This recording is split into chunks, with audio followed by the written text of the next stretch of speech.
Dalang tsinelas. Yay! Yay!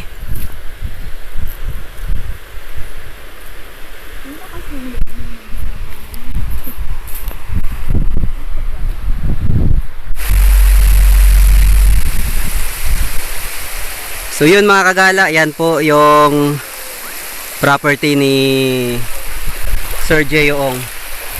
Yan, pero wala sila ngayon dito. Nasa El Nido ata sila, ewan lang Yan. O, di ba? Tabing dagat lang sila dito. Yan.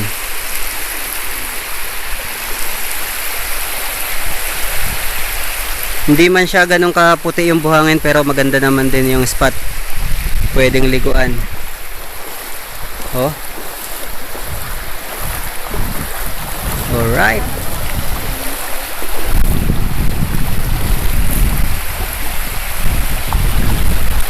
Ganda, di ba? Sayang wala sila dito ngayon. Yan. Property nila dito. Ng Ongpang. Ongpam. Yan. So yung lugar na to dito sa harapan, yan yung mga parang may mga kahoy na yan. Yan po yung hulihan ng mga baby lobster. Yan, diyan hinuhuli yung mga baby lobster. At pinupuntahan lang ng mga buyer dito. Mga buyer na binabarat yung presyo ng mga baby lobster. Pagod-pagod kunin yan, tapos binabarat lang nila. Maganda yung lugar dito kung gusto nyong maglakad-lakad. Yan, tapos makikita nyo yung property ni Jeong ng Ongpam. Yan dyan, nabili lang naman nila yan. Kung mapapanood nyo yung vlog nila, dyan yan, yung mga dati nilang mga vlog, yung panahon ng bagyo, yan, nandyan yan. May swimming pool yan dyan diba, ang ganda maglakad-lakad dito. Yan. Diba,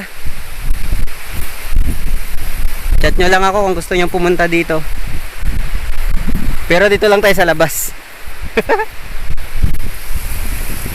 So nandoon na si Mrs. Kagala tsaka si Baby Kagala, buhat-buhat ng pamangkin ko.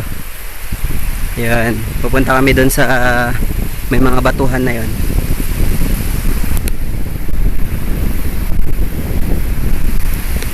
Shout out Jeong, magpakita ka na sa akin. Sa bagay, sino ba naman tayo?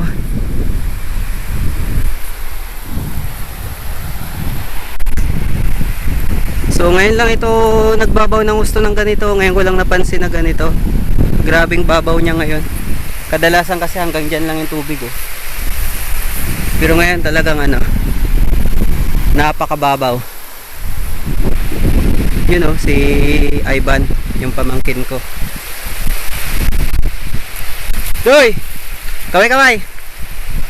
Alright! Napakagandang lugar. Yan, dyan sa batuan na yan. Tapos sa paligid nyan, pwede kang mamana dyan paggabi. Sana dumating na yung in-order namin na underwater flashlight. Yun. Bye bye mga kagala!